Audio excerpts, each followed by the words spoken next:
Hello and welcome to my laundry room remodel. Well, I've got everything all torn out. I've redone the baseboards, the floor, repainted most of the walls. Now it's back to the planning stage on what am I going to do to finish all this off. Well, the new washer and dryer showed up. Once they're stacked, wow, they're huge.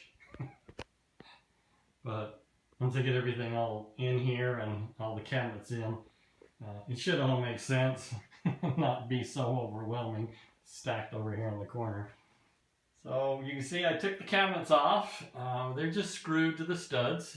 The new cabinets I've got are going to be raised just a little bit higher. I want to do a bridge over the washer and dryer area. And because this is a gas dryer, I have to have access through the back to a vent. And the new cabinet comes out about here, and then the bridge will be out about here. But the new cabinet is 24 inches deep, and the bridge is only 15, so that'll give me an access airway to go up behind and flow up and over the washer and dryer. So then I don't have to worry about that cabinet or the washer or the dryer or anything getting too hot. The floor, it does have a drain in the floor. So I had originally wanted to put a cabinet all along here, but I don't want to restrict any of the flow in case I do have a leak. And because I moved the washer and dryer into the corner, all of my plumbing had to be kind of rerouted. So I will leave an access to be able to get to that as well. I've got my fixed dryer vent instead of a flex hose. That is a really nice piece because it's fairly flat. I got that at Home Depot. And then I can literally screw that in, and then I can attach it and screw it to the back of the dryer, so I don't have to have any fears of that coming undone or then getting lint balls all over. But access, these washer and dryer, the washer is almost 300 pounds. The dryer is just over 100 pounds. So you got a lot of weight right there. It is very difficult to move now that they're attached to each other. So I'm going to put the cabinet in here next to it. It's an 18-inch cabinet. I'm going to put this cabinet on wheels. And I'm going to fix a bridge above so that this cabinet will be able to be rolled out, and then I'll have full access to everything along that wall. Decided to go with the gas dryer just because they're so much more efficient.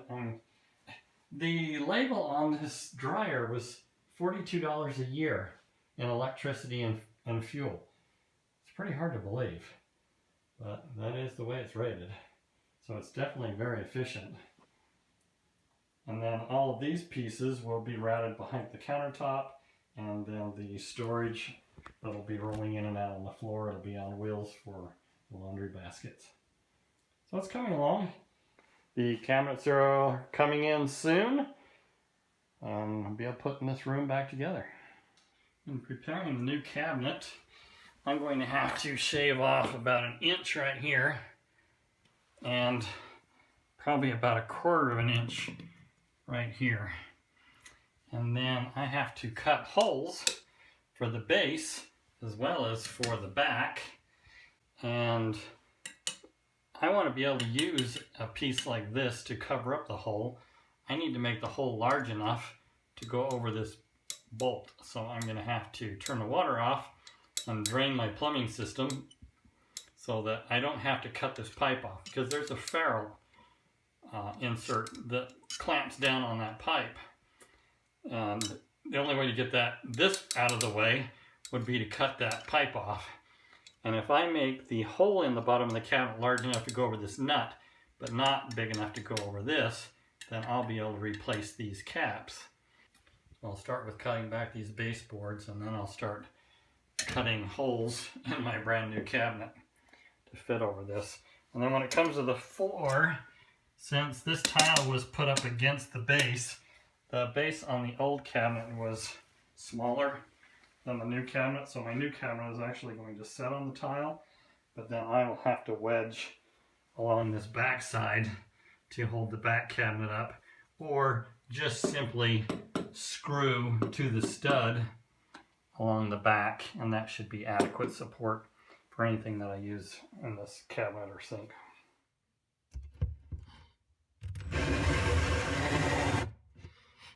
Now that I have the cabinet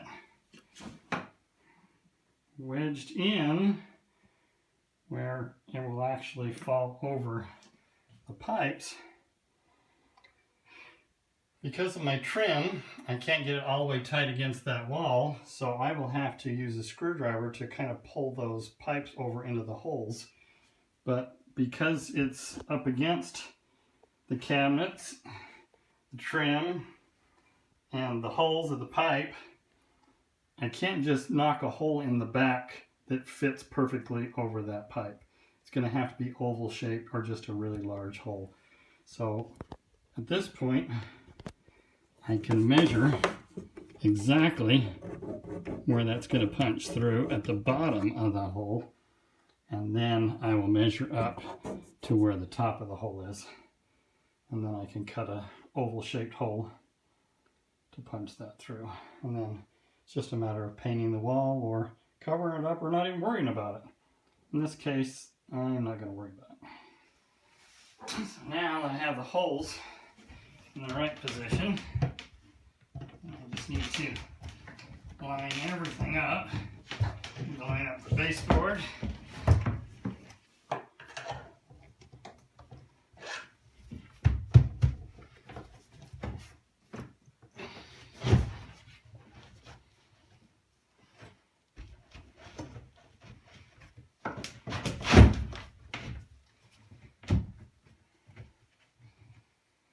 And it drops into place. In the beginning planning stages of the laundry room, I was just going to make some minor changes. Maybe make a little change in the corner, replace this cabinet that had a lot of water damage. Was going to try to match the cabinets that were here, but then once I was pulling out a cabinet on the top and then making some ideas of, okay, how were we going to put a rod across the back for the clothes. My wife wanted a pantry where she could put in brooms and mops and stuff. So I started looking at getting a custom cabinet guy to come in here and do all this. When we had our kitchen redone, I did a lot of the work, and then we had a cabinet guy that kind of worked with what we had and modified pieces and used what we had and made some new, and we kind of mismatched that all together, but it turned out absolutely beautiful. So that was kind of the plan to do that in here too, and then maybe paint the cabinets. When it was all said and done, the same people that did our kitchen, they quoted $5,000 to do the cabinets for this room. And then COVID hit. And with COVID, we decided, let's just do it. Let's have them change the plans a little bit from what we had them originally do, and let's get it ordered. I never heard back from them. So that just spurred me on to do it myself, and that's when once I had everything torn out and I started redoing the tile and I repainted the whole room, you know, I can do this. I got on Home Depot's website and I just started putting together pieces of stock boxes and a nice finish that matches our kitchen, and it all came together, and it was a fraction of the cost of doing the cabinets with the cabinetry people. Like I say, they were around $5,000. I think I did all of this for around 800 bucks. I saved so much money that I went with a whole new washer and dryer. Since I was going to make a space specifically for the washer and dryer, the washer and dryers that we had were a little small. It wasn't that we needed bigger, but I was worried that if I built the cabinets around those small units, the future of this home would be stuck with that smaller size. So I went with a size that was more common to build a hole for those, and and then had my wife pick out her dream machines. So that's what we have there. I put a cabinet over, which is a bridge, they call them, and it is the same size as these depth-wise. By moving it out, it gives me space in the backside that you can't really reach anyway. Then the side here, you can see a little bit of a filler piece. I pulled this cabinet out, and I was able to run all the plumbing and the vent, the back side of this cabinet. Originally I was going to cut this back side of the cabinet out and then I'd be able to have access to all of it. I didn't have to change any of the electrical. I didn't have to change any of the plumbing. The gas line, everything was here. We just slid all right behind the unit. So there's a couple of things that in order to make this all work, I had to actually screw it into place. But I made notes inside the cabinet. There's a little black circle around each screw that holds all this tightly together. And then I just put a note on there that in the future, it's really easy to just follow the notes. And this slides out simply right out from under that crown molding. So when I did the crown molding, I put a shelf up there and I attached the crown molding to the shelf, and this just slides right out from under that crown molding. And you can see this is the filler that I put down along the side. This filler is attached to the countertop, and this countertop was just a stock piece that I got from Home Depot. And in order to have access to this panel, my original thought was I will just lower this down and go underneath the cabinet. But this drain needs to be high enough that it matches up to the washing machine, so you really don't want to lower that down.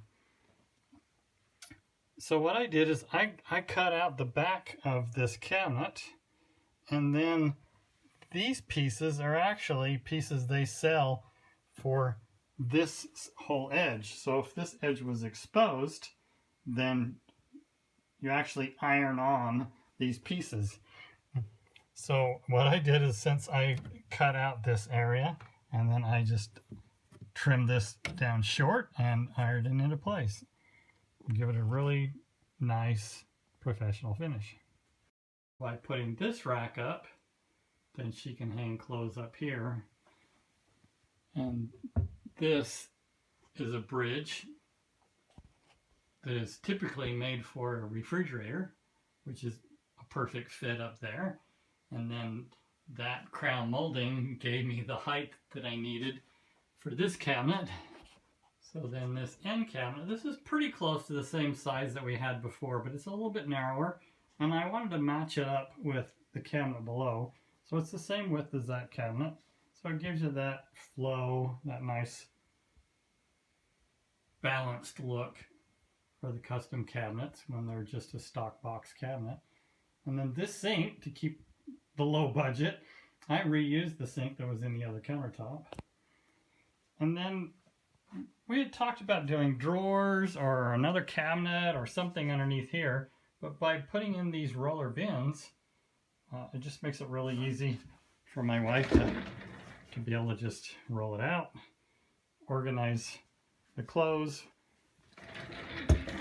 Got a larger bin for towels, and then you can see this is where I left the space to go behind this cabinet and be able to run all the plumbing behind it. Behind there is the gas line and the vent line for the dryer. And by pulling this cabinet out so that I could have access for all the plumbing and everything to go behind this cabinet, it also left this cabinet with the original back still in place. Otherwise, I would have had to cut the back out of this in areas mainly down here at the bottom in order to run all the plumbing through the back side of that cabinet. Now it just has a nice professional finish. So I was really excited about how that worked out. This countertop, I was really blowing my mind trying to figure out how to make all this work. Notching that and putting the pieces together, absolutely fantastic how that all worked out. Very simple, rolls in and out, roll them over to the washing machine. Same thing, bin for towels, the rack for hanging clothes. It just made this so much more user-friendly. And then behind this door is a hanging rack for her ironing board. So it just turned out way beyond our expectations, and a fraction of the cost what we were looking at spending had we have done the custom cabinets and a washer and dryer. So, worked out wonderful. Really glad we got it done. Did it through COVID. It gave me something to do along with my car projects. And my wife is really happy to have this being the last project of this house to be refinished.